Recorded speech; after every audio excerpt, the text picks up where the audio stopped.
Mesdames, Messieurs, bonsoir et bienvenue dans ce premier numéro de Faits croisés, votre émission où les idées se confrontent sans affront. Nous parlerons pour cette édition de jeunesse et de pouvoir face à ce qui ressemble à un pays désespéré de la politicarie sénile et de ses effets pervers qui retardent le développement du Bénin. Un cri révolutionnaire se fait insistant et s'impose comme la panacée. Jeunesse au pouvoir, un appel de la jeunesse à réinvestir l'espace public et à reprendre en main son destin.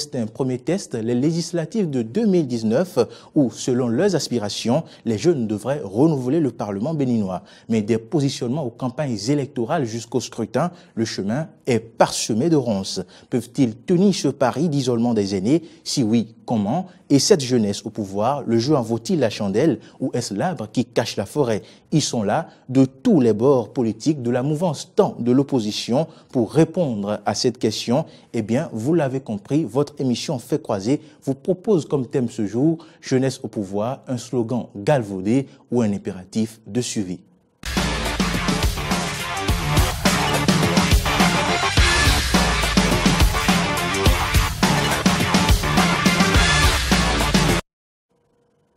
Je vous le disais en introduction, jeunesse au pouvoir, un slogan galvaudé ou un impératif de suivi. C'est le thème que nous abordons aujourd'hui avec deux invités qui sont confortablement déjà installés. À ma gauche, nous avons Franck Béanzin. Il est juriste, activiste politique, membre fondateur du parti Union Progressiste. Il est donc un jeune de la mouvance. Franck, bonjour. Bonjour, monsieur le journaliste, et bonjour aux téléspectateurs. En face de vous, nous avons Laurent Delors-Faton. Il est activiste politique aussi, secrétaire à l'économie numérique des Forces Kouri pour un Bénin émergent. Il est un jeune de l'opposition. Monsieur Faton, bonjour. Bonjour, monsieur Servan. Bonjour, chers téléspectateurs. Il est vrai, vous êtes de deux bords différents, de l'opposition et de la mouvance, mais il n'en est pas moins que vous êtes des jeunes et vous vous sentez bien dans cet appel de la jeunesse lancé à l'autre jeunesse à réinvestir l'espace public. Mais pourquoi cet appel maintenant plus que jamais? Est-ce que la vieille classe politique a échoué, monsieur Faton? Vous savez, la situation politique nationale est un peu complexe et il ne faut pas se laisser aller juste au slogan et bien jusqu'aux mots. Il faut beaucoup analyser la situation avant de se prononcer sur des questions majeures. Cette préoccupation de la jeunesse aujourd'hui qui tend à ce que la jeunesse investisse la classe politique doit être prise avec beaucoup de pincettes pour ne pas tomber dans du dilatoire ou bien dans du déjà vu. Parce qu'il ne suffit pas de crier qu'il faut que les jeunes investissent la scène politique pour que ce soit une réalité. Et il n'est pas aussi évident que quand les jeunes seront dans la scène politique, nous allons corriger ceux dont les questions au Bénin. C'est un slogan que j'entends, beaucoup de jeunes le disent, mais moi, je prends ça avec beaucoup de réserve parce qu'il ne suffira pas que les jeunes aillent au Parlement pour que nous ayons un Parlement de qualité. De quels jeunes parlons-nous? À quelle fin? Il faudra qu'on pose la question d'abord sur notre capacité à jouer véritablement le rôle qui nous est assigné en tant que jeunes, en tant que jeunes politiques, avant de pouvoir chercher à investir. Parce que, vous savez, c'est très facile de crier qu'il faut que les jeunes prennent le pouvoir. Mais il faudra aussi qu'on comprenne d'abord ce qu'on n'entend pas politique. Et la politique n'est pas le jeu des enfants. Et ce n'est pas parce qu'on est jeune et qu'on est plus nombreux que les aînés qu'il suffit seulement que nous nous mettions ensemble pour pouvoir prendre le contrôle de la gestion politique de notre pays.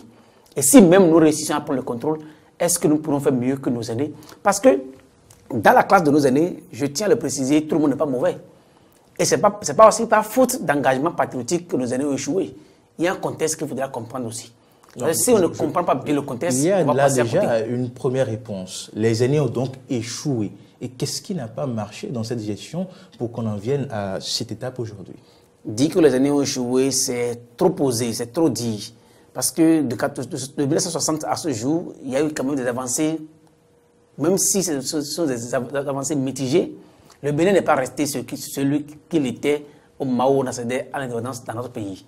Il y a eu quand même certaines choses qui ont été construites, mais peut-être que l'espérance n'a pas été satisfaite. Ce qu'on aurait souhaité avoir, on ne l'a pas eu. Parce que l'impératif auquel le Bénin était convié, comme tous les pays africains, c'était de réussir à créer le développement économique. Nous avons réussi à avoir quand même une indépendance, même si elle est nominative, on a quand même réussi à créer un espace démocratique dans notre pays au Bénin, mais on n'a pas réussi réellement à faire des Béninois des hommes heureux. des hommes qui ont le minimum qu'il faut pour pouvoir se sentir à l'aise chaque jour davantage. On n'a pas réussi à lutter contre le chômage. On n'a pas réussi à construire les infrastructures socio-sanitaires et autres qu'il faut. On n'a pas réussi à rendre le Bénin un pays de fierté où tous les Béninois peuvent se bomber le torse pour dire... Est-ce à dire aujourd'hui que les jeunes n'ont pas d'arguments solides pour vouloir accéder au pouvoir? Nous avons tellement d'arguments en tant que jeunes pour accéder au pouvoir. Quels sont ces arguments-là qui militent en faveur de ce slogan « Jeunesse au pouvoir » ? Vous savez, le monde change. Et aujourd'hui, il y a de nouvelles données qui rentrent dans la gouvernance mondiale. L'une des données, c'est par exemple quand on prend par exemple l'aspect du numérique. Et vous savez, aujourd'hui, le numérique est devenu un paramètre important dans les questions de développement dans le monde entier. Aujourd'hui, ce sont les jeunes qui ont investi dans le domaine du numérique et qui se sont appropriés le numérique. On ne peut pas aujourd'hui parler de l'avenir du monde sans le numérique et ce sont les jeunes qui sont présents dans ce domaine. Quand vous prenez aujourd'hui le domaine de l'emploi, aujourd'hui, ce sont les jeunes qui sont pris au chômage. Et la question du chômage, la question de l'emploi aujourd'hui se pose à la jeunesse. Et les jeunes sont à même de proposer des réponses meilleures. Aujourd'hui, quand on prend l'entrepreneuriat dans le monde entier, et chez nous au Bénin, c'est une question qui est beaucoup plus orientée vers la jeunesse.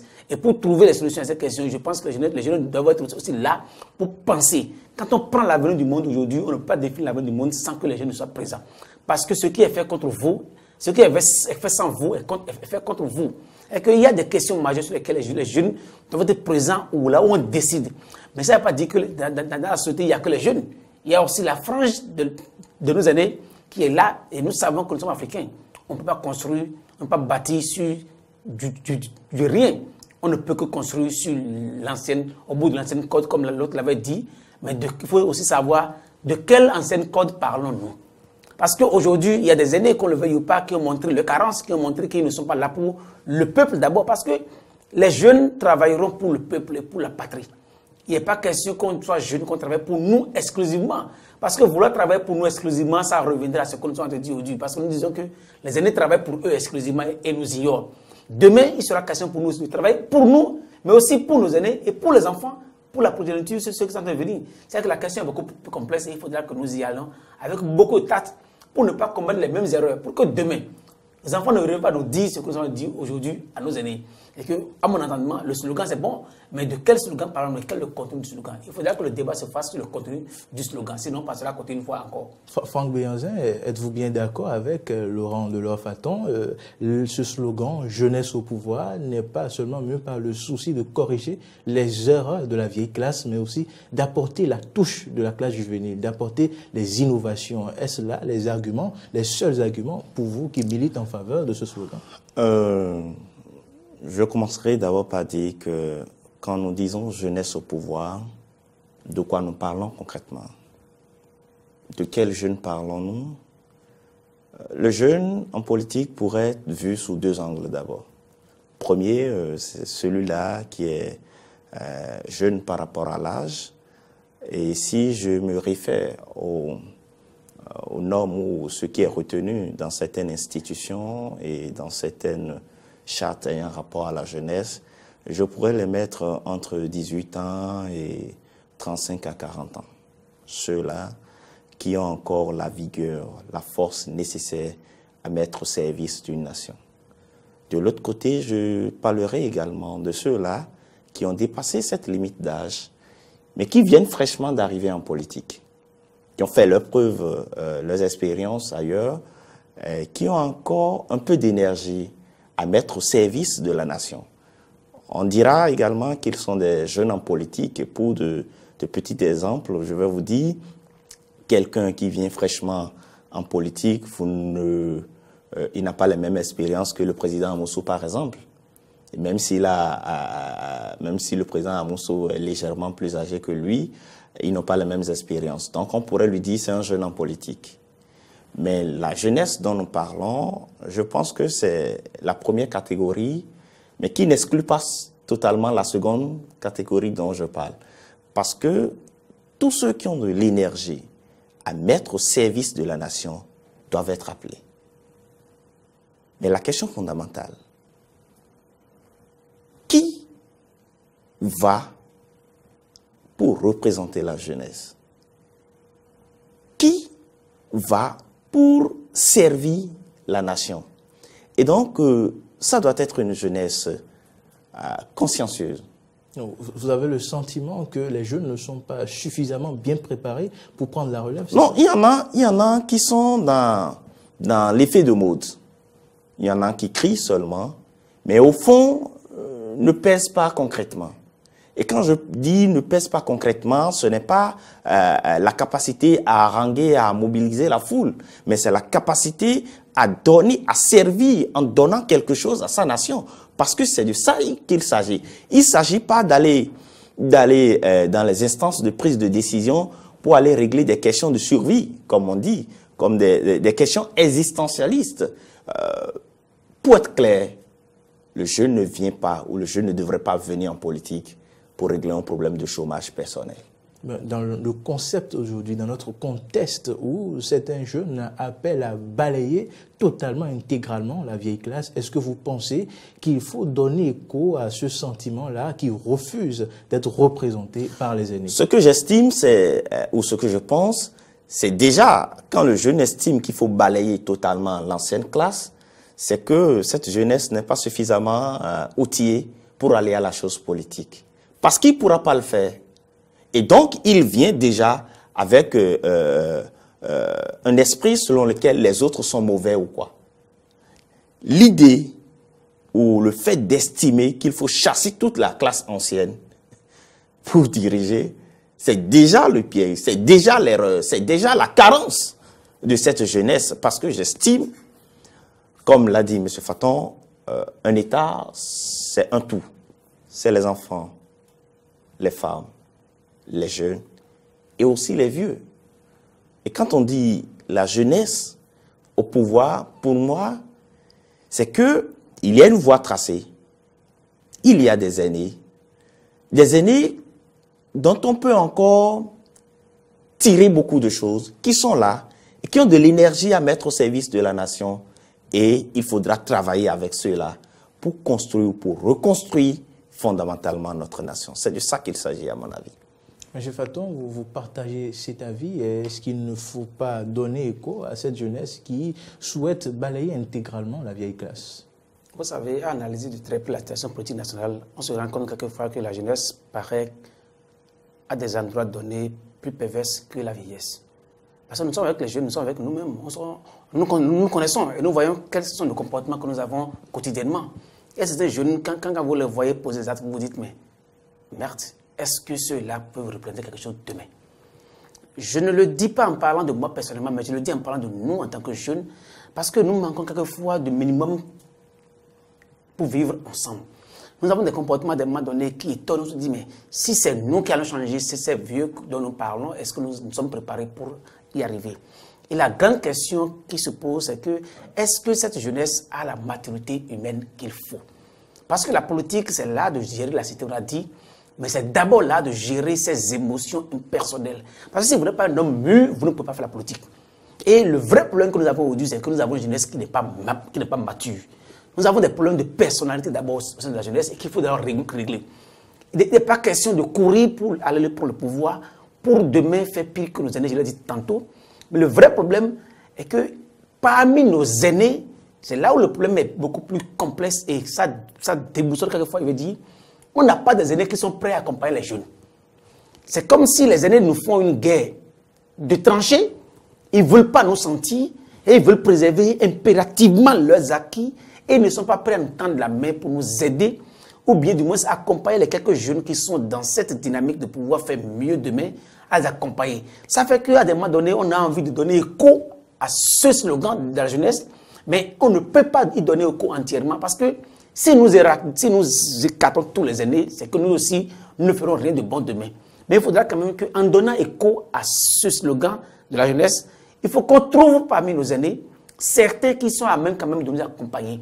Mais le drame, et je le répète, quand les aînés voient que vous êtes un jeune quelque part, vous ne commencez pas à vouloir vous positionner, pas à vouloir émerger, on fait tout pour vous étouffer. Ça fait que quelquefois, certains jeunes sont révoltés, parce que c'est la révolte. Et moi, je dis toujours, de la révolte, il faut qu'on passe à l'étape de la sagesse.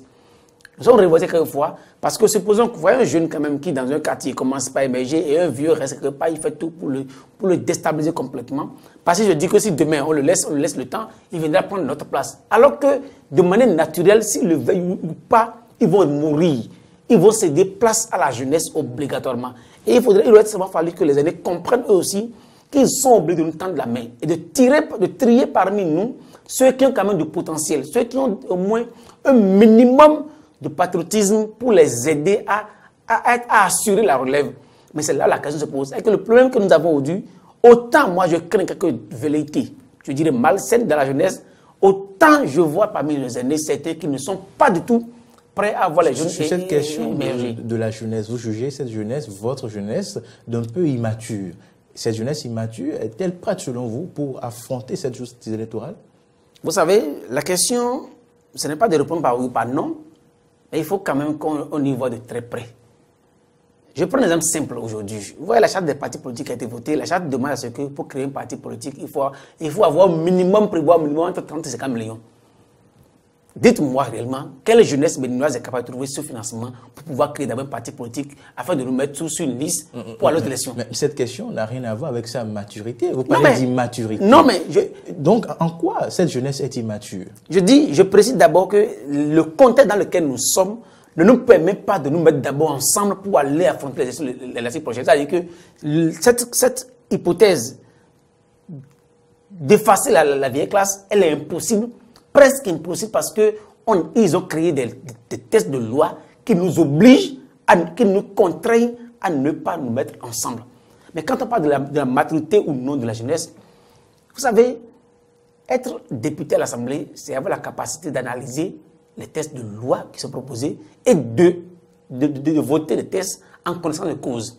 C'est avoir la capacité de pouvoir contrôler l'action du gouvernement. Et n'importe qui ne contrôle pas l'action du gouvernement. Il faut en avoir le bagage intellectuel requis afin de pouvoir opérer l'exercice qu'il faut.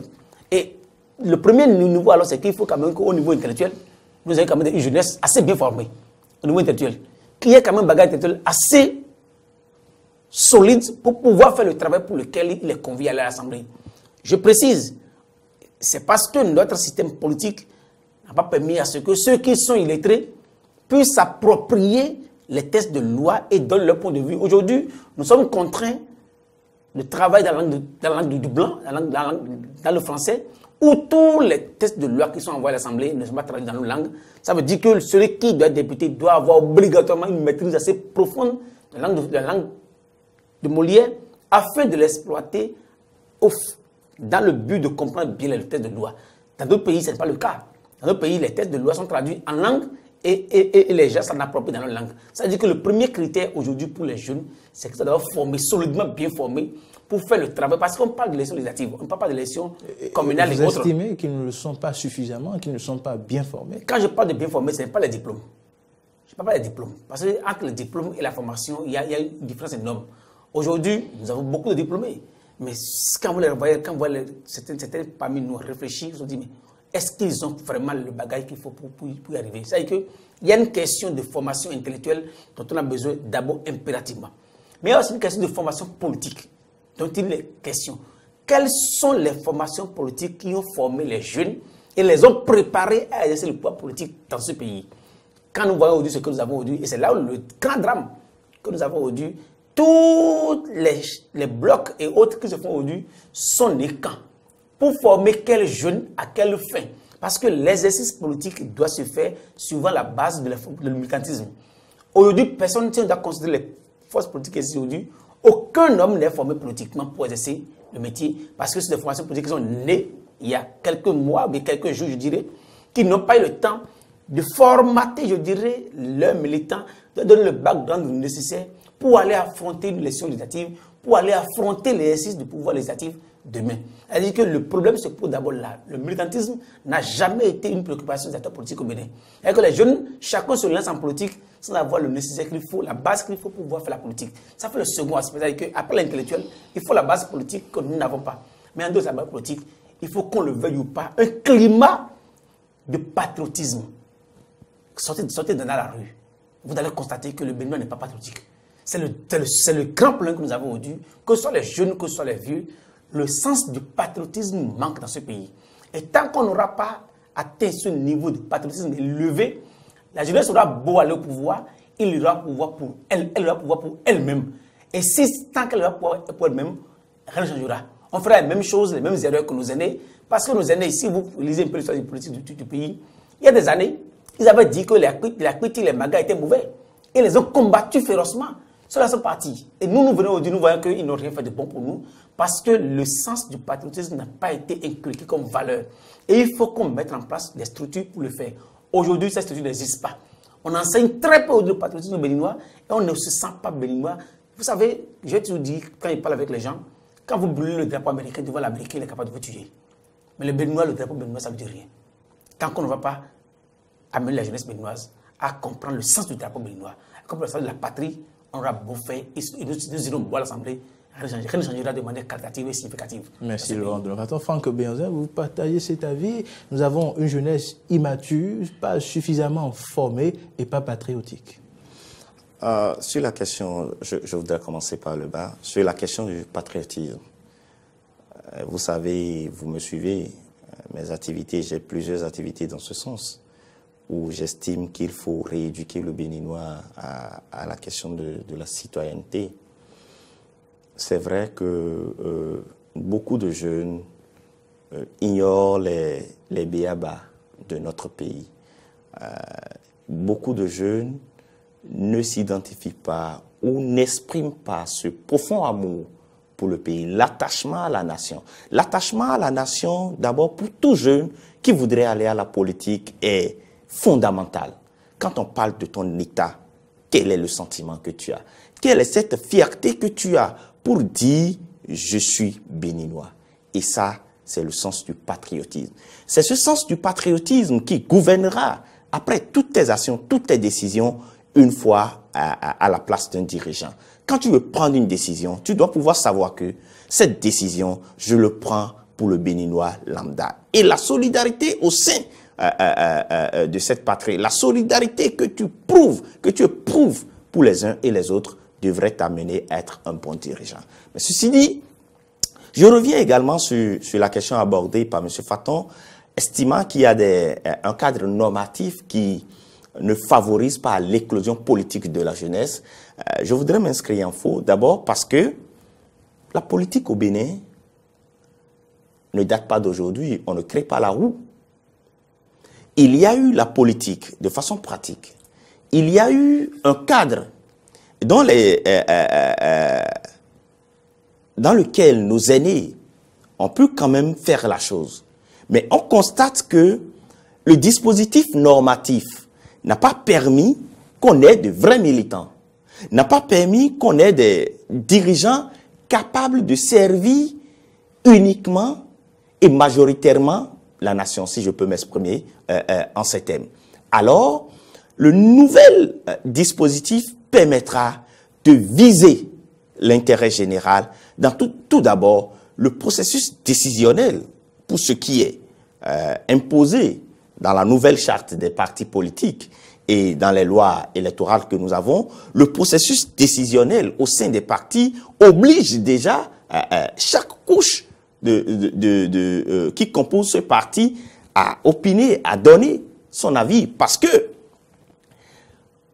qu'est-ce que nous avons vécu jusque-là? Ce que nous avons vécu, c'est des partis de personnes. Et on arrive même à identifier tel parti par le nom de tel dirigeant. On dira Pierre Dédorungbedi, AC de Diogbenou, tel parti de ci, Union fait la nation de Amoussou et autres. C'est ce que nous avons dit. Et le cas cria RB Soglo. Parce que ceux qui finançaient ces partis étaient des individus. Et donc, la force que le parti devrait avoir, c'est l'individu qui a cette force. Dans ce cas, ou dans ce contexte, quand tu es jeune et tu ne fais pas la coubette, tu n'iras nulle part. Je voudrais également dire, quand il estime que les aînés ne tendent pas la main à la jeunesse, moi je dirais, c'est pas vrai. Prenons notre cas, nous qui sommes sur le plateau, nous faisons des activités. Est-ce que pour prendre un jeune collaborateur, est-ce que nous prenons n'importe qui ou nous prenons quelqu'un en qui nous avons confiance? Et quand je parle de la confiance, ce n'est pas cet attachement lié à la personnalité, c'est cet attachement par rapport à son profil, par rapport à sa capacité à atteindre les résultats qu'il est censé produire quand je lui assigne une mission. En tout cas, moi, dans ce que je dirige comme groupe et autres, je tiens à cela. Quand tu n'es pas un jeune compétent, capable de donner le résultat escompté, personne ne t'appellera. Et donc, quand vous avez des aînés en face de vous, qui sont dans un cadre politique avec vous, je pense qu'aucun aîné ne laisserait de côté un jeune en qui il trouve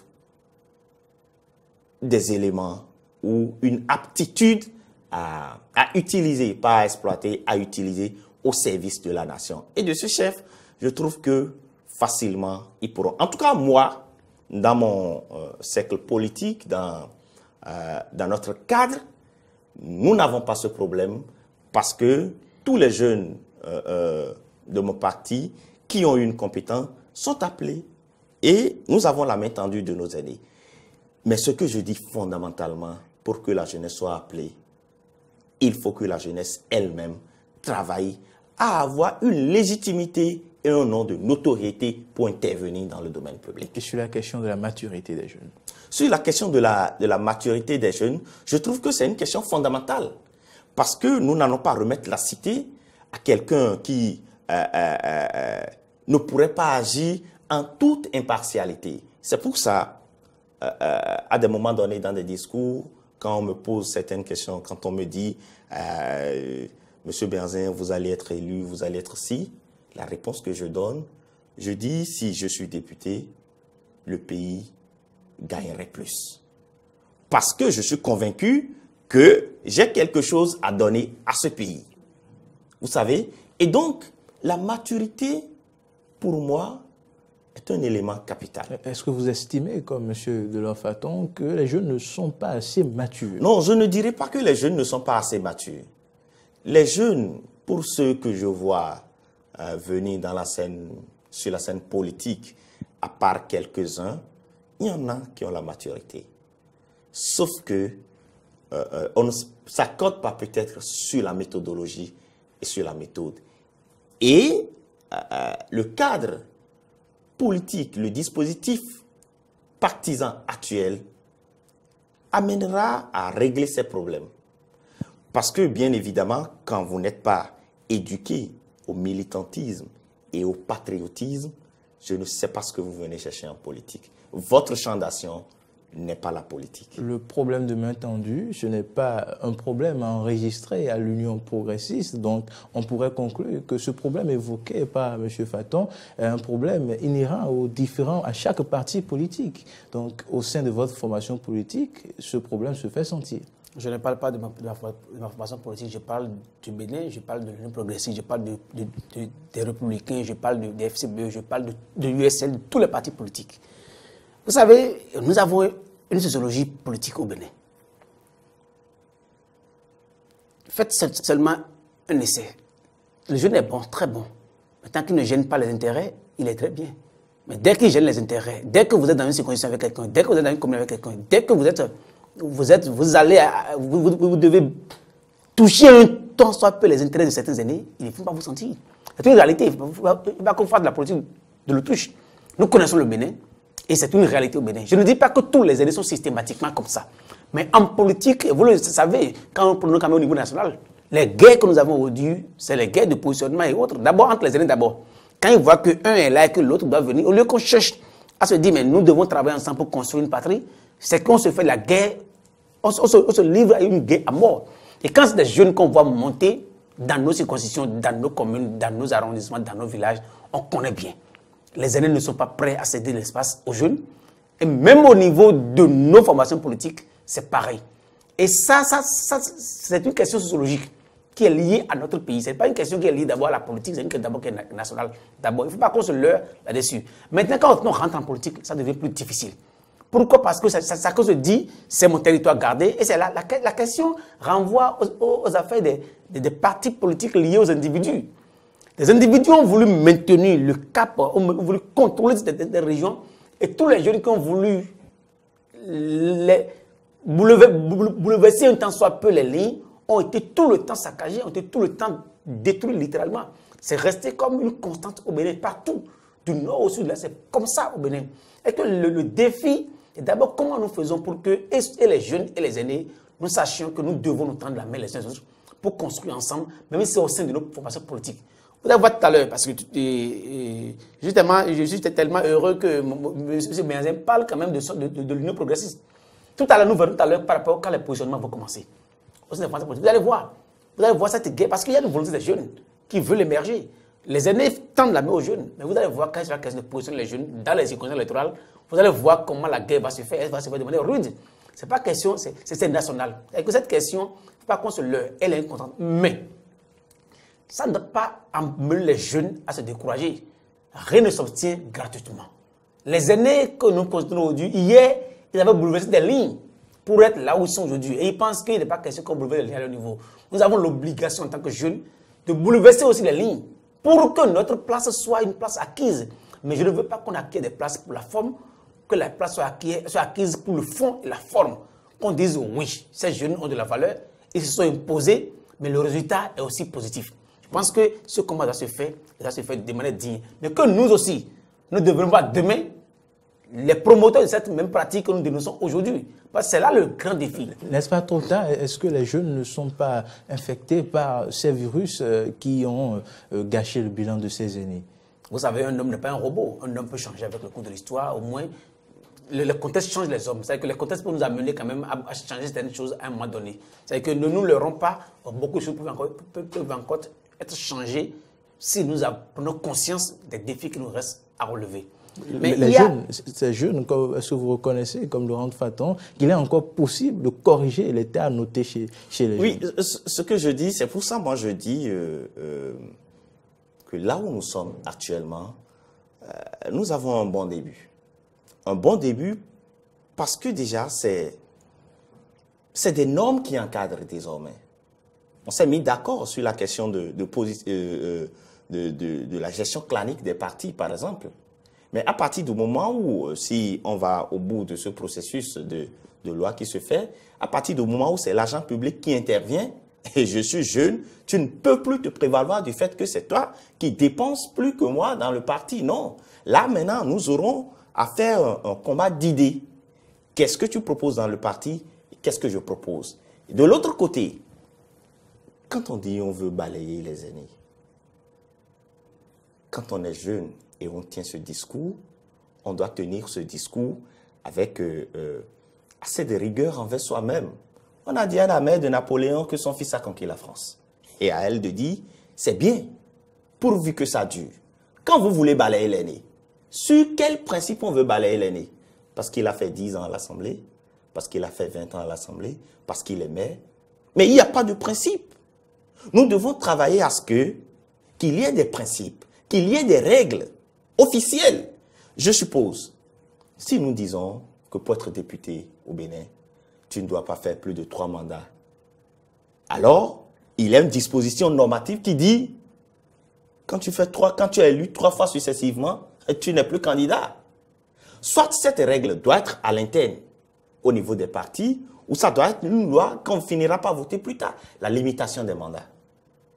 Que ce soit maire, depuis la décentralisation, on a connu des maires qui étaient là depuis et qui ont encore la légitimité d'être. Et que si on va dans le peuple dira, si lui n'est pas maire, il y a de problèmes. Mais à partir du moment où on dira, à travers une loi, après tel nombre d'années, vous ne pouvez plus être candidat. Et je vous dis, si on n'avait pas limité le mandat présidentiel à 2, eh bien qu'on ait limité, il y a eu des tentatives. Si on n'avait pas limité le mandat présidentiel à 2, vous pensez que le président Kérékou, bon, paix à son âme, va laisser le pouvoir avant de mourir? Vous pensez que Yahi Boni va céder le pouvoir? Parce qu'on a limité le mandat présidentiel à 2. Et il y a des règles. Et donc, quand nous sommes jeunes et nous sommes en train de venir, non seulement nous devons travailler avec les aînés pour faire triompher nos idées, parce que moi je voudrais que la politique soit faite désormais sur des idées. Et cette question on l'a abordée tout à l'heure. Ce qu'on constate aujourd'hui, on est opposant, on est mouvancier, et quand le mouvancier fait quelque chose, systématiquement, l'autre dit c'est pas bon. Sur ces questions d'idéologie. Pour l'instant, vous l'avez dit, vous l'avez reconnu, vous harmonisez vos cordes, vos violons sur cette question. Il y a de sérieux problèmes notés chez la jeunesse, des problèmes de patriotisme, de parcours et de formation. Est-ce qu'on peut dire que la jeunesse est alors suffisamment ou bien mal aguerrie pour affronter ses peurs et la réalité du monde politique? Vous savez, on ne peut pas dire que toute la jeunesse n'est pas bien préparée. Il y a quand même certains jeunes qui sont assez préparés et qui, chaque jour, prennent conscience des défis. Mais vous savez, les élections à venir vont nous faire prendre conscience de faits. Parce qu'il y a comme un effet de mode qui veut que les jeunes investissent le Parlement. Quand on va positionner les gens sur les listes, quand on va aux élections, au lendemain des élections, nous allons faire le bilan. Et nous verrons est-ce que ce que nous disions était réel ou bien c'était de l'utopie. Parce que quand nous aurons passé le cap des législatives de maintenant et qu'on va faire le bilan et que nous aurons le nombre de jeunes à l'Assemblée, nous nous rendons compte si nous étions dans la réelle politique ou bien si nous étions dans l'utopie. J'aurais voulu qu'après les élections, que nous nous retrouvons en tant que jeunes pour nous poser des questions, pour dire mais est-ce que nous avons vraiment conscience du défi que nous avons à relever? Est-ce que nous avons pris conscience du contexte politique dans lequel nous sommes? Parce qu'il y a un contexte qu'on néglige. Il y a un contexte, je dirais, assez complexe que chacun de nous néglige et on spécule beaucoup, sans prendre le temps d'analyser le contexte béninois dans lequel nous sommes. Je pense qu'après les élections, parce que ce qui est sûr, on ne peut pas changer le système du coup. C'est un processus qui va se faire.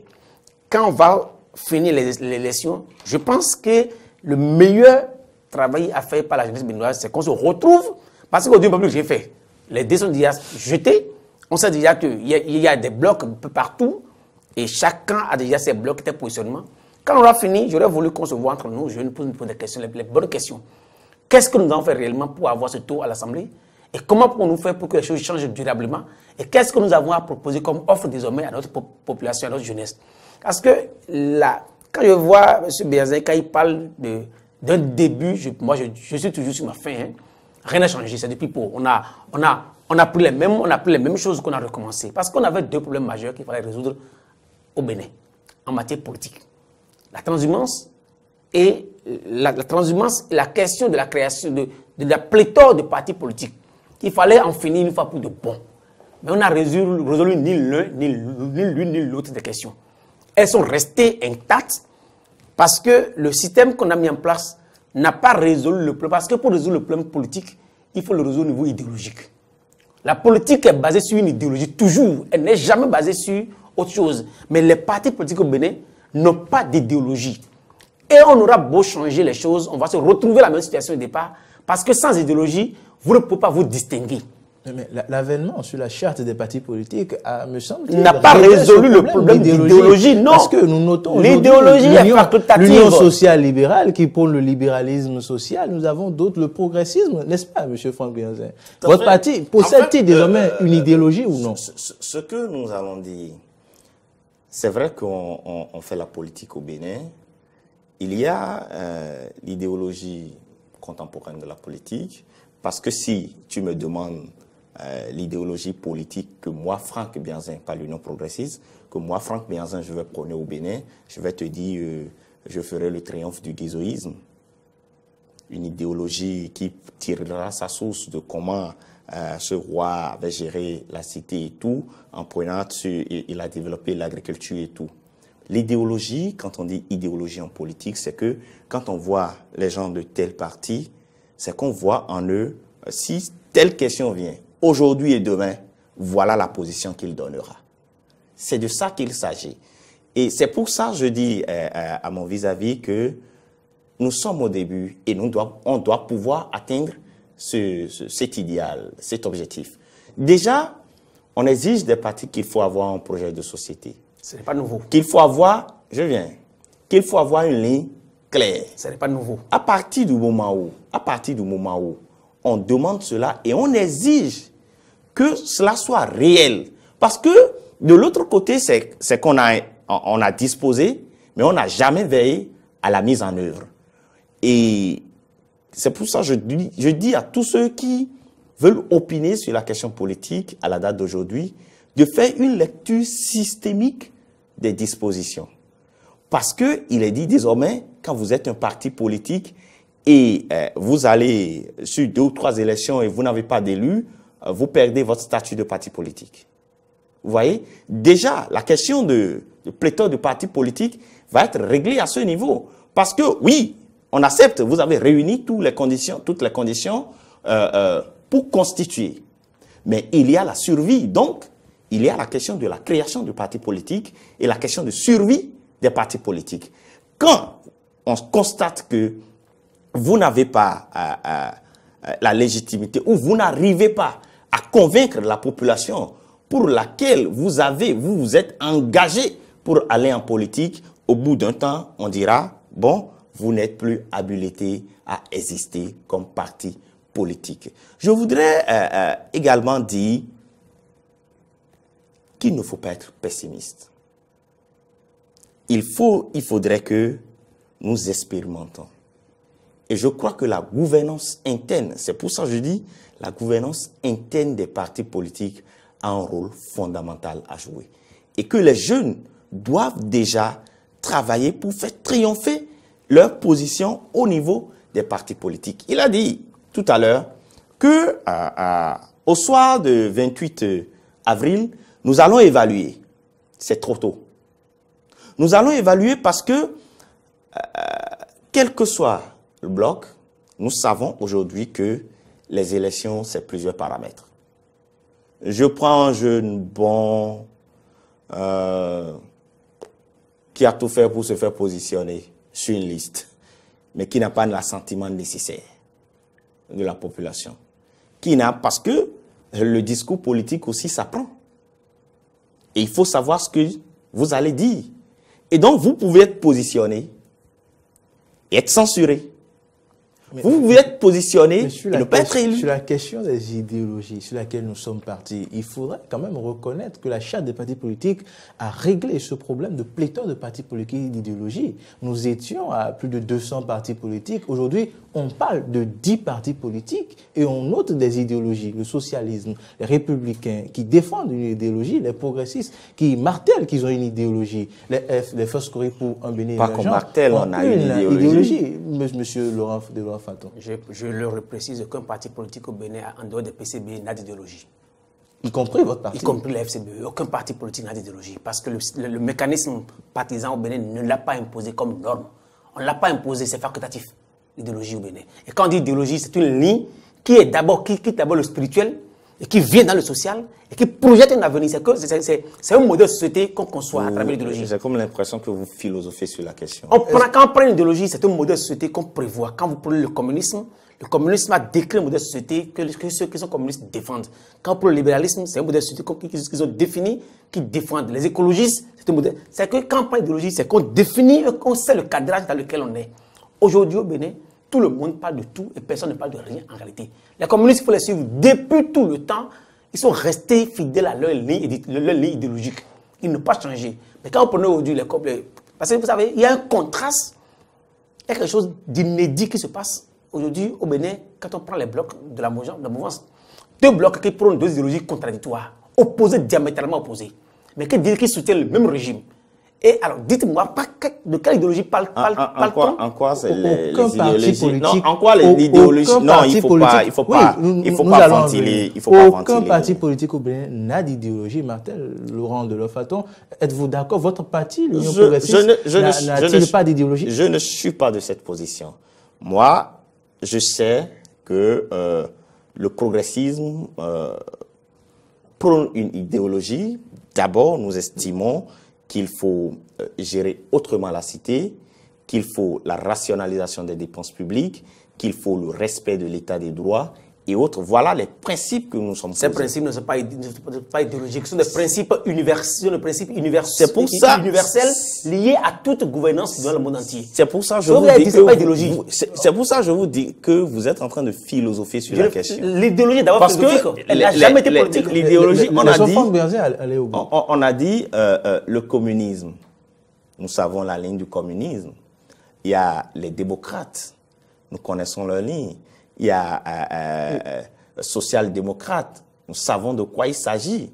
Et donc, dire que les républicains et les progressistes prônent d'idéologies contradictoires, moi, c'est tout comme si les autres sont communistes et que les autres sont démocrates. Non.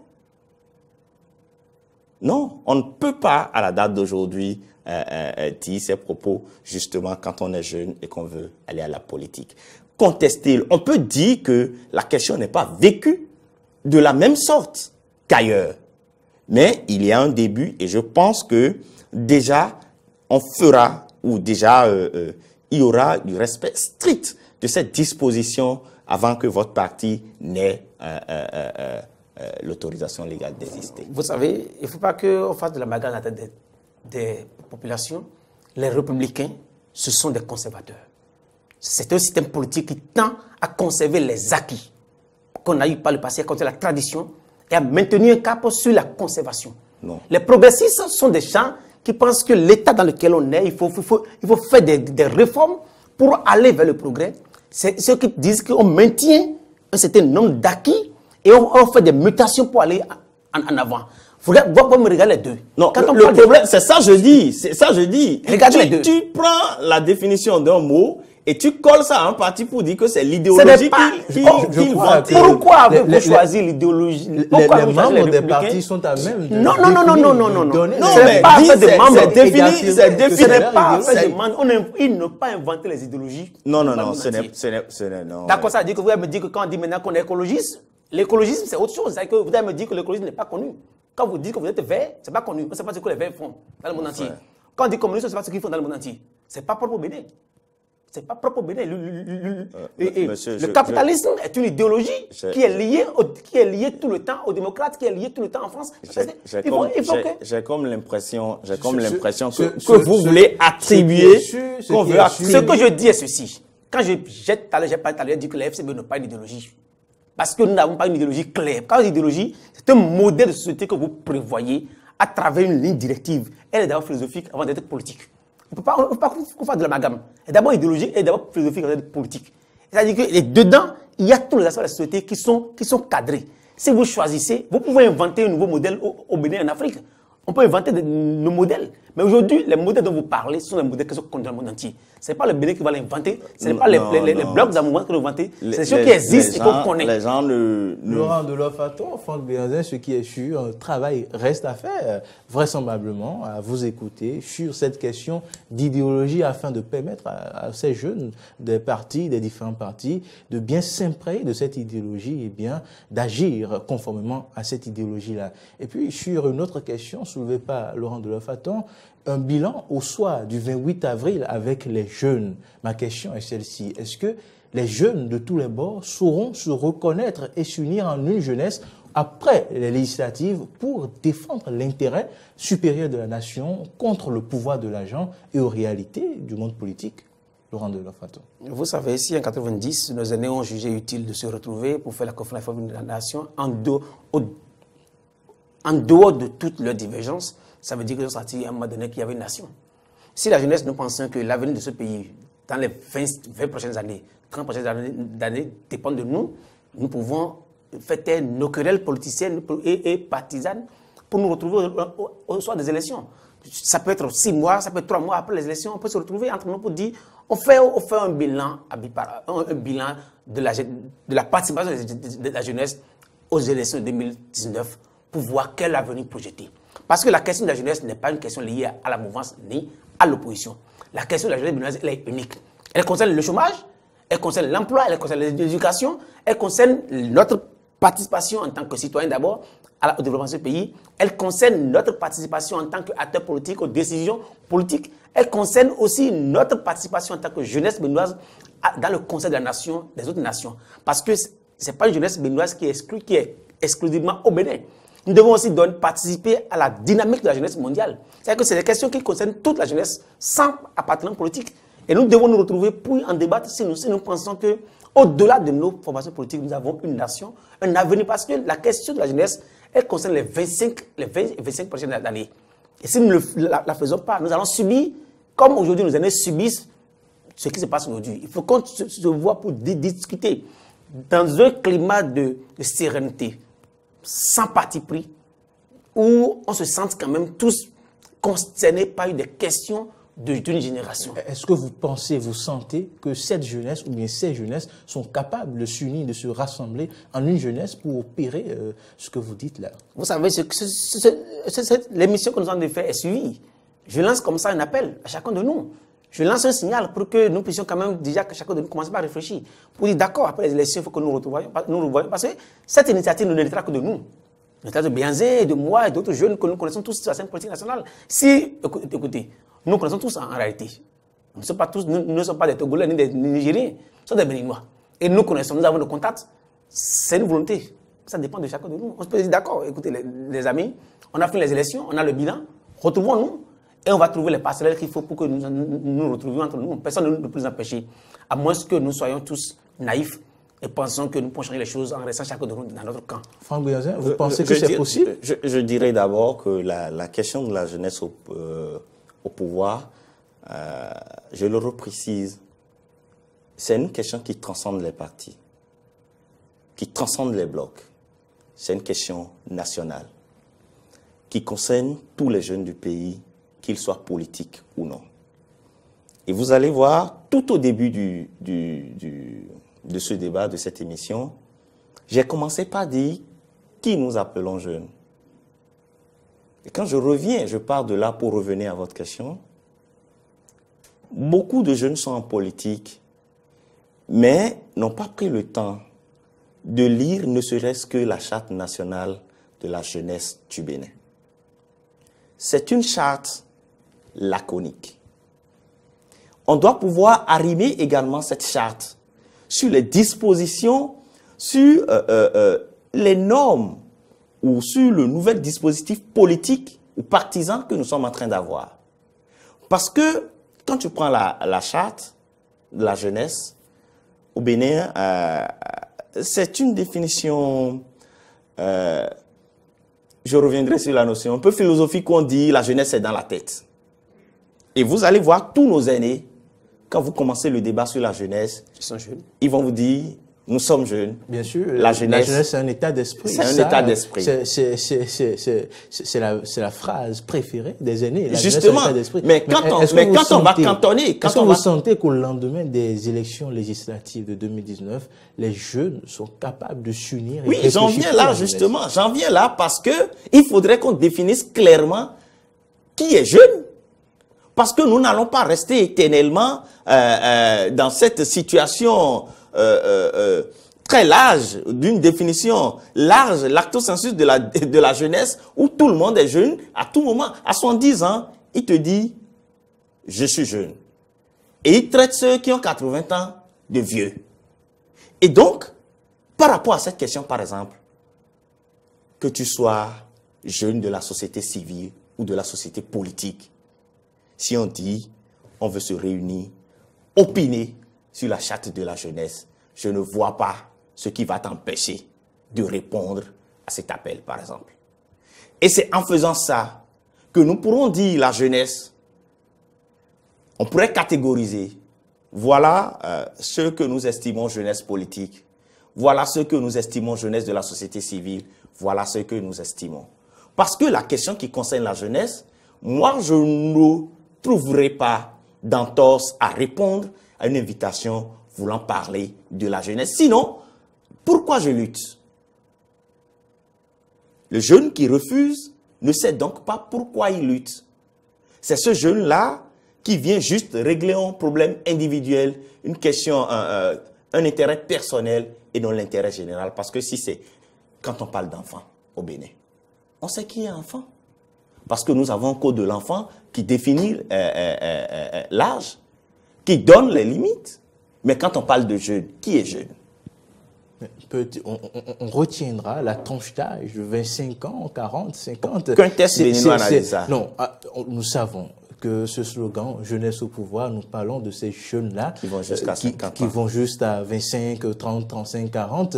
Vous l'avez dit, il ne doit pas y avoir de résistance quand on sait qu'on lutte pour la jeunesse. Mais véritablement, notre jeunesse pourra-t-elle transcender les rancœurs, les querelles de personnes qui entraînent les guerres auxquelles nous assistons? Non, il faut éviter une chose. Au sein de la jeunesse, je ne vois pas encore de rancœur ou querelle de personnes. Ce qui se passe la jeunesse aujourd'hui sert d'âme à ces caciques qui utilisent ces jeunes-là pour régler des comptes. Ça, vous le voyez. Quand vous prenez vos réseaux sociaux, quand vous êtes sur les réseaux sociaux, vous voyez comment tel camp défend tel ancien président, défend tel président. Vous voyez la violence verbale. Est-ce que après les élections, ce sera possible de laisser tout cela de côté pour véritablement discuter des questions de jeunesse de Roi Fatou? C'est pas pour rien que j'ai parlé de maturité au départ. Il nous faut de la maturité.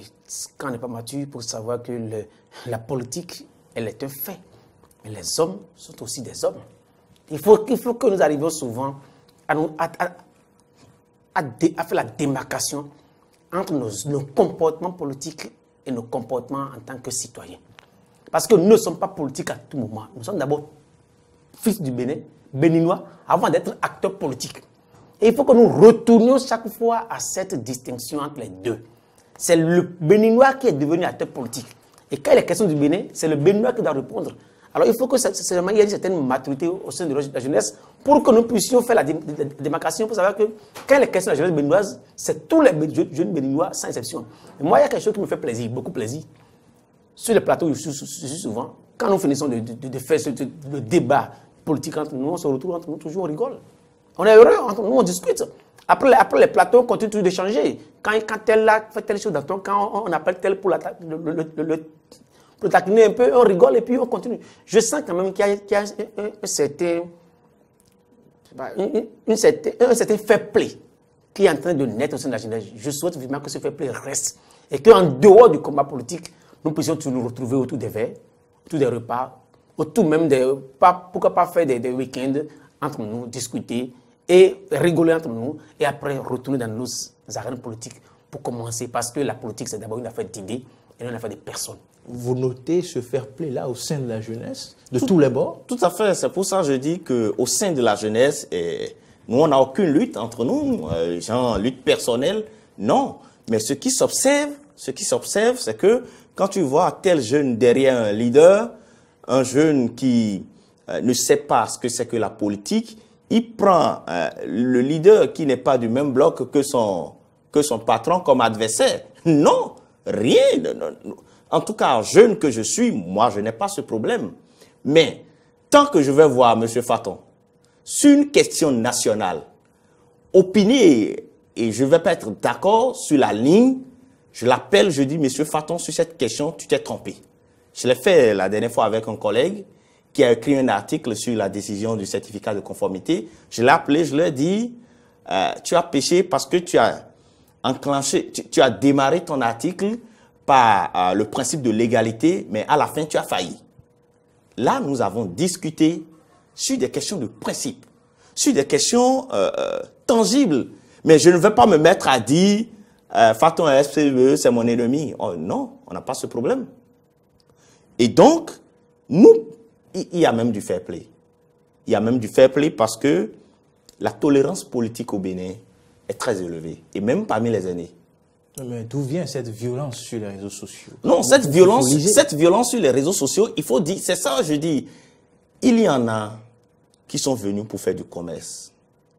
Il y en a qui sont venus pour faire leur business, mais il y en a qui sont venus pour servir la cité. Ceux qui sont venus pour servir la cité... Comment extirper, ostraciser ceux-là du lot des bons grains? C'est ça, je viens. Ceux qui sont venus pour servir la cité, tu ne le verras jamais en train d'aller contre une position d'un bloc opposant ou d'un opposant en l'insultant. Mais il lui fera savoir que ce qu'il dit n'est pas juste par rapport à ci, par rapport à ça. C'est ça, et c'est ça la jeunesse doit apprendre à faire. D'abord, et d'ailleurs même, nous sommes dans une société où l'indiscipline n'est pas acceptée. L'irrespect n'est pas accepté. On peut rectifier sans cogner, sans insulter. On peut réclamer sans être impoli. Excusez-moi le thème si c'est très truc là. Mais on constate malheureusement qu'il y a certains jeunes qui ne le font peut-être pour rien. Peut-être ils ne sont même pas liés à qui que ce soit, hein. Mais ils vivent sa jeunesse de cette manière. Attends, je vais te dire. la manière dont les jeunes se comportent dans la circulation, à moto, en train de rouler. Vous pensez que c'est un leader ou quelqu'un qui les a enseigné ça? Et cette violence qu'il fait dans la circulation, c'est ça vous lisez sur les réseaux sociaux. Donc je vous dis, la plupart des jeunes violents, ignorants, qui attaquent de façon frontale sur les réseaux sociaux et autres, ce n'est pas de la jeunesse dont nous parlons. Ce n'est pas la jeunesse politique. C'est cette jeunesse-là qui voit un espace public, l'Internet, les réseaux sociaux. Il n'a pas eu des tribunes pour s'exprimer. Il dit, bon, je dis quelque chose, les gens commentent et ça fait son plaisir. Et à chaque fois que vous commentez et vous lui dites, ce que tu dis n'est pas bon là, c'est en ce moment, vous êtes en train de l'inciter à faire. Parce qu'au finish, il verra le nombre de j'aime et le nombre de commentaires. Comment faire pour régler le cas de cette jeunesse-là violente?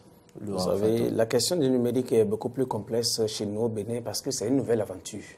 C'est une nouvelle trouvaille, c'est comme la jeune femme, la nouvelle épouse. Quand on l'a, on est pressé d'être toujours avec elle. En fait, ça fait à peine 5 ans qu'on a découvert ce boom du numérique au Bénin. Et ça a commencé avec les élections présidentielles passées sur tout. Et que c'est une nouvelle habitude. Et les jeunes ont trouvé, comme tu as dit, ils ont trouvé un espace d'expression. Et ils ont envie de s'exprimer, sans savoir que cet espace est un espace régulé. C'est un espace dans lequel il faut aller avec beaucoup de tact. C'est-à-dire qu'ils ont commencé par transposer l'état de la société vers le numérique. C'est comme s'il y avait seulement une mutation de forme. Ce qu'on avait dans la société, on les transpose seulement dans le numérique. Les habitudes qu'on avait, on les envoie seulement dans le numérique. Et il faut qu'on puisse procéder à un nettoyage de la culture numérique. Parce que la culture numérique est en train d'être installée au Bénin avec tout l'état de notre société. Il faut qu'on puisse régler quand même à assainir un peu l'espace numérique que nous sommes en train de créer. Parce que c'est là la question. Et vous avez vu, il y a aussi certains aînés, certains acteurs politiques, je dirais, qui en vivent et qui trouvent du plaisir à le faire, qui financent des jeunes pour qu'ils calomnient. Alors que l'élégance en politique doit être une norme. Pour que vous soyez respecté en politique, il faut que votre vis-à-vis trouve en vous quelqu'un de bien éduqué. Vous lui dites la vérité de la manière la plus digne possible. Vous le ramenez à l'ordre avec élégance. Et lui-même, quand il quitte le plateau, il se sent fier. Vous le reprochez, vous le critiquez, et ils se disent, oui, ce qu'il a dit, il a été bien. Mais quand vous y mettez de l'ordure, quand vous y mettez de la mauvaise manière, on ne vous écoute même pas. Et qu'il sera quand même question que cette jeunesse, on leur fait comprendre que la meilleure manière pour faire de la politique, pour se faire distinguer, c'est qu'ils aient les bonnes manières. Parce que s'ils n'ont pas les bonnes manières, ils se verront détestés par ceux qui sont en train de critiquer, mais ils seront aussi instrumentalisés par ceux qui les manipulent, parce que ceux qui savent qu'ils sont, je dirais, ils ne sont pas dignes d'être à leur côté, ils donnent seulement des instruments. Moi, personnellement, je veux être l'instrument de personne. Je ne veux pas que quelqu'un me manipule contre mes opinions. Je veux quand même que partout je passe, qu'on me respecte demain. Parce que ce que nous faisons aujourd'hui, ça nous suit demain. Et il faut que cette jeunesse qui a tendance à prendre l'espace numérique comme un espace de bordel, qui prenne conscience seulement que le numérique, là où c'est dangereux, et que tout est conservé. Ce que tu as fait aujourd'hui, on peut te le rappeler dans 20 ans, dans 30 ans. Mais personne ne sait de quoi l'avenir est fait. On ne sait pas ce que nous voulons envisager demain. Si aujourd'hui vous avez des comportements malsains, demain ces comportements viendront vous rattraper. C'est encore une invite à nous-mêmes jeunes, à savoir deux choses. Si nous laissons manipuler par certains, demain, quand ils auront fini de nous exploiter, ils vont nous laisser et trouver encore d'autres jeunes qui vont manipuler. C'est une invite à la jeunesse qui replace l'importance de l'idéologie au centre même des discussions entre jeunes. Si le clivage opposition-mouvance disparaissait et que l'idéologie était la règle d'or, je crois que les discussions vont plutôt être dirigées sur les questions idéologiques plutôt que le bloc mouvance-opposition. Il est de l'opposition, il est de la mouvance, ce qui crée une opposition directe. Est-ce que l'idéologie n'est finalement pas la meilleure manière pour rassembler les jeunes autour de véritables questions, autour des questions essentielles? L'idéologie, pas seulement les jeunes, les acteurs politiques, que l'on soit jeune ou vieux, je dis idéologie, mais je dis règle, principe.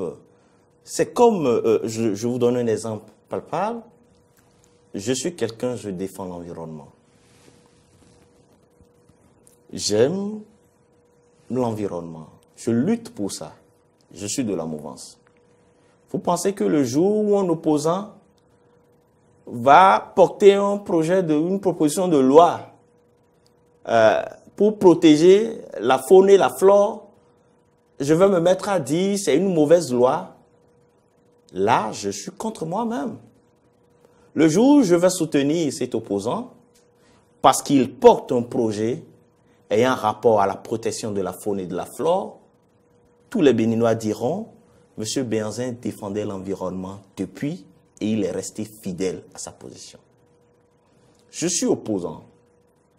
Et je dis, nous devons assainir les finances publiques. Le jour où un mouvancier propose un projet de loi ou une proposition de loi pour assainir les finances publiques, est-ce que je vais me cantonner dans mon matelas ou dans mon salon et dire c'est un mauvais projet? Je ne pourrai pas le faire parce que le faire, c'est être inconscient vis-à-vis de soi-même. C'est être inconstant dans ses vœux. Et donc, la question de ce qui nous unit est une question fondamentale. Qu'est-ce qui nous unit? Autour de quoi nous faisons notre union? Et désormais, je voudrais que l'union soit autour des idées. Et cela va se dessiner. C'est pour ça, je crois beaucoup en ce qui se fait. Je crois beaucoup en ce qui se fait. Et je me dis, peut-être nous allons laisser les élections prochaines passer. Peut-être nous allons laisser les communales prochaines passer. Mais pour moi, ce qui doit amener à atteindre ce résultat, c'est comment les partis politiques vont vivre en leur sein la démocratie. Comment nous faisons le renouvellement du bureau politique de l'Union progressiste dans 3 ans, dans 6 ans. Comment nous ferons le renouvellement du bureau politique de l'Union progressiste pour les FCBE et pour tous les partis qui vont se constituer. Si je suis jeune et j'arrive à faire triompher une idée au sein de la jeunesse de mon parti, c'est que déjà j'ai réussi à réunir les miens autour d'une idée. Et quand on dit ça, quand on dit la question de l'idéologie, c'est que également à l'interne de chaque parti politique, il doit y avoir des positions. S'il n'y a pas de position, c'est qu'on a perdu la lutte. Si lui ne dit pas, c'est vrai, nous voulons être légalistes, mais notre légalisme doit suivre telle règle. C'est qu'il n'y a pas, on a failli. Il ne suffit pas de faire de l'idéologie une pancarte, mais il s'agit de vivre la question. Il s'agit de vivre ce qui nous a réunis. La base, le fondement de notre existence, c'est de ça qu'il s'agit. Comme le patriotisme pour tout Béninois. Les idées, la panacée pour sauver ce qui peut l'être encore? Ce n'est pas la panacée. Elles ne sont pas la panacée, mais elles sont le début d'une solution. Et quand on parle d'idéologie, il y a les courants au sein des idéologies. Au sein d'une idéologie, il y a les courants qui sont à l'interne.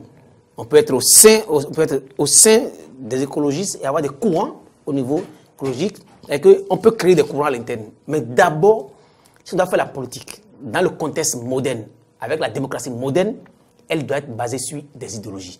Et tant qu'on ne va pas instaurer l'idéologie comme norme au niveau du système partisan béninois, on n'aura pas fait le pas de géant. Tout va commencer par là. Le reste, l'habitude viendra, parce que vous savez, l'idéologie viendra se contextualiser, s'acclimater chez nous au Bénin. Mais il faut d'abord qu'on ait l'idéologie et qu'on essaie de le contextualiser dans notre milieu. Parce que l'idéologie ne va pas résoudre tous les problèmes que nous avons. L'idéologie ne va pas résoudre le problème de la transhumance, qui est un problème inhérent au Bénin, qui pose de véritables problèmes à tout le monde. Aujourd'hui, c'est que cette question, c'est une question qu'il faut résoudre. La question de l'argent dans la politique. On en a parlé, mais ça continue toujours. La dernière fois, on a tout le monde suivi sur les réseaux sociaux, où on distribuait 10 000 francs aux militants, à une réunion d'un parti politique. Ça veut dire que cette question où, au lieu de voter pour des hommes qui défendent des idées, on vote sur le plus offrant, où on achète les voix d'un individu pour 4 ans avec 500 francs. Si la personne lui-même peut réfléchir un instant pour dire, mais 500 francs pour 4 ans, si je dois monnayer 500 francs en des jours, je ne gagne même pas 0,7 francs par jour. Alors que tous les jours, je peux travailler pour avoir moi-même plus de 5 000 francs chaque jour. C'est que La question de l'argent, il faut qu'on y travaille sérieusement. Il y a d'autres questions qui sont des questions, je dirais, périphériques, mais la question fondamentale, elle reste idéologique. Parce que l'idéologie, elle n'est pas régionaliste, elle n'est pas individualiste, elle n'est pas clanique. L'idéologie, elle est universelle, elle englobe tout le monde. On dit par exemple le PRD de Maître Adrien Humbodji. Et quand on dit le PRD, on voit exactement le même plateau, on voit la 15e circonscription électorale. Quand on dit la RB de Soglo, on voit à Bomé, on voit la 6e circonscription électorale. Mais quand on dit le PCB, on ne voit rien. On ne voit aucune région. Parce qu'on sait que c'est le Parti communiste du Bénin. Le communisme n'a pas d'ancrage lié à une région. Vous comprenez? Mais quand aujourd'hui, on va continuer pas vouloir changer les choses sans aller à ce niveau idéologique. Parce que l'idéologie, c'est comme un rêve. C'est une philosophie. Ça dépasse les individus et va beaucoup plus haut. Je vois que monsieur Faton monsieur Faton vient de révéler la faille que j'annonçais au départ quand il disait le progressisme et le républicain, voilà le courant. En fait, l'idéologie que nous devons adopter au Bénin, est-ce que nous adoptons une idéologie européanisée, une idéologie acclimatée, une idéologie tropicalisée ou quoi? Le communisme, ils ont leur ligne. Mais ils font la politique en dehors des institutions officielles. C'est-à-dire, tu ne peux pas dire, vous m'excusez, tu ne peux pas dire, sur les 77 communes, nous avons le communisme dans 3 communes. Tu ne peux pas dire sur les 83 députés, nous avons 2-3 députés issus des PCB. Et donc, la question, bien qu'ils vivent leur idéologie, la question de la contextualisation se pose. Nous pouvons, à mon avis, trouver des points qui nous lient en fonction de notre niveau de développement et en fonction également de notre histoire pour pouvoir vivre véritablement la chose politique. Et ce qui se pose comme problème, c'est que de 60 à aujourd'hui, nous avons véritablement un problème de gouvernance. Merci, voilà qui est clair. Une question importante de cette émission. Jeunesse au pouvoir, comment l'imaginez-vous? Quel mode opératoire, quel modèle de gouvernance? Vous savez,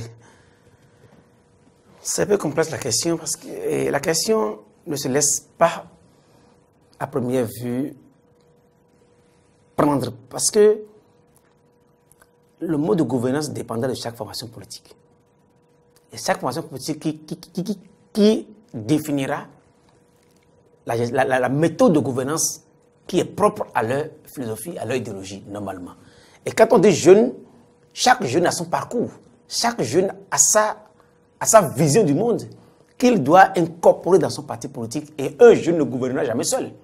C'est tout un arsenal. C'est-à-dire que les individus auront à beau avoir leur volonté, il y a le système qui va s'imposer à eux plus tard. C'est-à-dire que cette méthode de gouvernance de la jeunesse ne sera qu'une méthode de gouvernance d'un système. Et c'est pour ça que tout à l'heure, quand M. Abézin disait que la gouvernance pose problème, c'est le système qui pose problème. Nous avons un système qui bloque tout, qui annule les effets des autres. Vous avez vu, les gens viennent avec de grandes intentions, mais progressivement, on voit que les intentions disparaissent au profit d'un système, je dirais, traditionnel, qui a maintenu tout et qui ne veut pas qu'on bouge. Regarde tous les présidents que nous avons élus depuis le renouveau de la démocratie. Au départ, ils viennent avec les bonnes intentions. Mais progressivement, on voit que les intentions, ils laissent de côté progressivement l'intention pour faire carrément autre chose, ce que recommande le système, ce que recommande le terrain, comme on le dit souvent. Et que les jeunes ne feront pas de grandes choses s'ils n'arrivent pas à changer le système. Et il faut que le système change, qu'on trouve les mécanismes nécessaires pour toucher au système. Tout à l'heure, quand on parle d'idéologie, moi, je dis ma position par rapport aux idéologies. C'est simple. Je me dis qu'aucune des idéologies importées ne nous aidera à développer l'Afrique et nos pays. C'est clair dans ma position. Il faudra que nous trouvions une idéologie qui réponde à notre contexte socioculturel et philosophique et spirituel du Bénin ou du Bénin comme de l'Afrique. Ce n'est que la seule manière pour nous de réinventer notre monde. Et les jeunes, tant qu'on n'aura pas un mécanisme pour réinventer un nouveau modèle, on aura beau prendre le pouvoir, on fera exactement les mêmes choses que nos aînés, parce que nous ne sommes pas plus intelligents qu'eux. Franck Guyanzin, jeunesse au pouvoir, quel modèle imaginez-vous? Quel mode de gouvernance? Quelle innovation? Je pense d'abord que la jeunesse au pouvoir, la question nous l'avons abordée tout à l'heure, c'est d'abord le patriotisme. Pour moi, c'est un élément capital. Et quand tu es patriote, partout où tu passeras, tu agiras en patriote.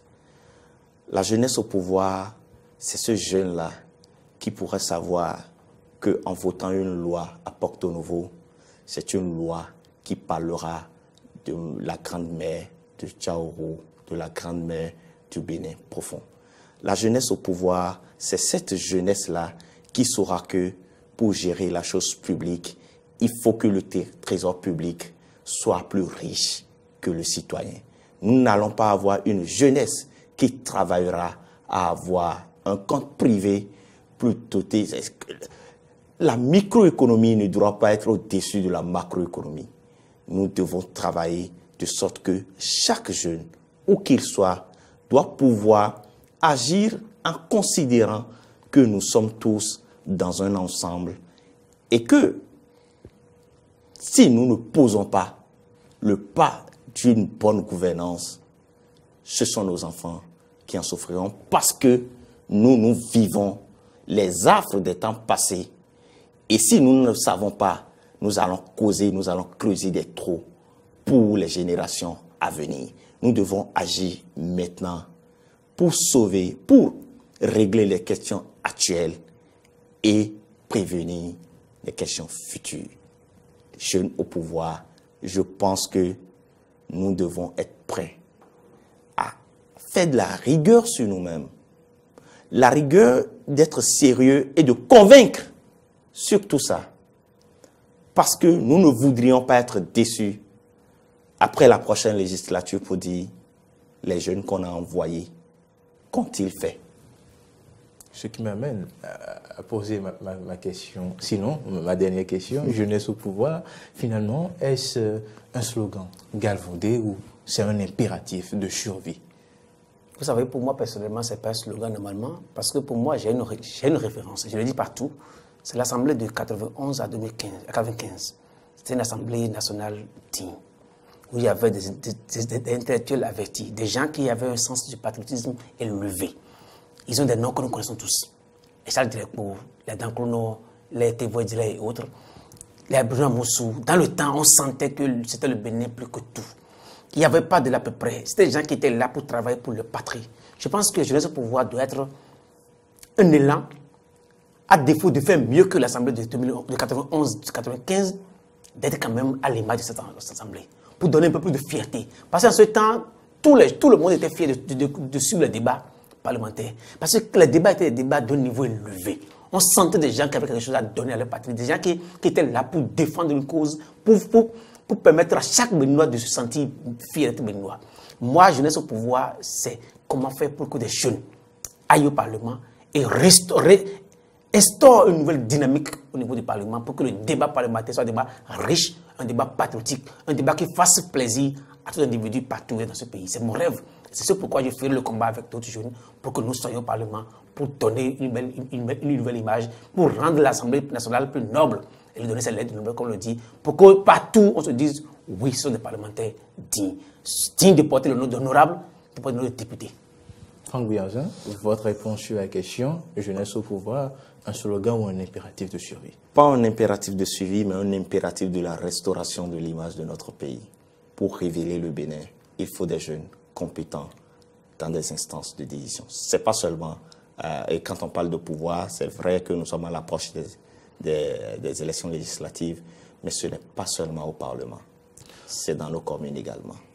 Vous l'avez compris, nous sommes au terme de cette émission qui avait pour thème « Jeunesse au pouvoir », un slogan galvaudé ou un impératif de survie avec Laurent Delors-Faton, secrétaire à l'économie numérique des Foscori pour un Bénin émergent, et Franck Bianzin, membre fondateur de l'Union progressiste. Nous retenons que Jeunesse au pouvoir est plus qu'un slogan, ce n'est pas un slogan, c'est plus qu'un impératif de suivi, c'est une urgence de restauration de l'image du Bénin. Merci de l'avoir suivi. À bientôt.